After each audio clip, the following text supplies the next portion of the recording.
Во Штип по повод Денот на ромите се одржа панел дискусија на тема Ромите во минатото, сегашноста и иднината, на која за статусот и правата на ромите како малцинство во државава дискутираа представници на ромите од локалната самоуправа, представници од невладини организации, здруженија, како и првиот човек на градот. Општина Штип не чека да дојде некој настан па да инвестира. Во минатиот период инвестиравме доста во населбите каде живее ромско население, и тоа во патна инфраструктура, значи улици, водоводи, канализации, спортски терени. Инвестираме во образованието на ромите, во ран-детски развој. Значи секаде каде можеме да помогнеме, помагаме. Инвестираме во сместување на дел од ромските семејства кои немаат свој дом. Тука инвестираме преку плаќање на сите трошоци, значи вода, ѓубарина, електрична енергија, хуманитарна помош даваме.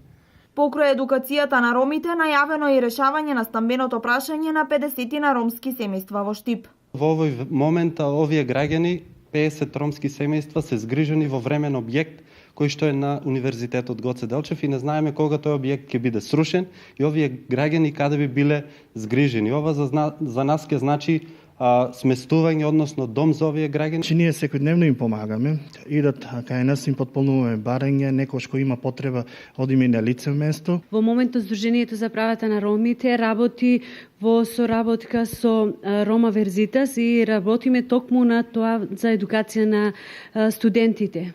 Денес, за разлика од порано, ромите можат да аплицираат за вработување за сите мерки кои ги нуди Агенцијата за вработување. Ромите не се исклучуваат од ниту една програма, не е исклучено.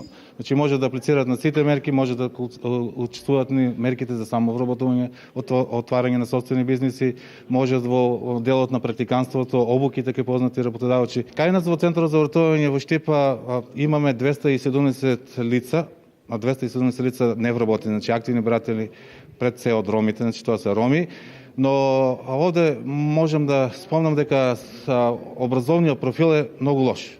Значи од тие 95% се лица со без образование.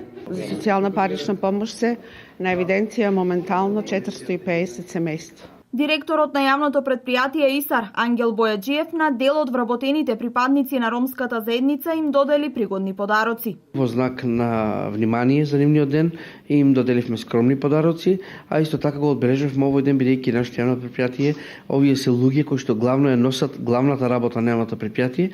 Во секоја организација, во секоја, значи се почнува ако видиме работата како пирамида, се почнува од доле. Тие се носители на главните приходи на јавното предпријатие. Инаку, според последниот попис, во Штип живеат околу 3000 роми. Денот на ромите денес свечено се одбележа и во општините Делчево и Берово. Преку вашиот медиум користам прилика на сите граѓани од ромската популација во Република Македонија да им го честитам празникот 8 април, Светски ден на ромите. И по честитката секако на најдобрите ученици од ромска популација во основното училиште Дедо Илјо Малешевски и во општинското средно училиште Ацо Русковски, ќе им доделам парични награди.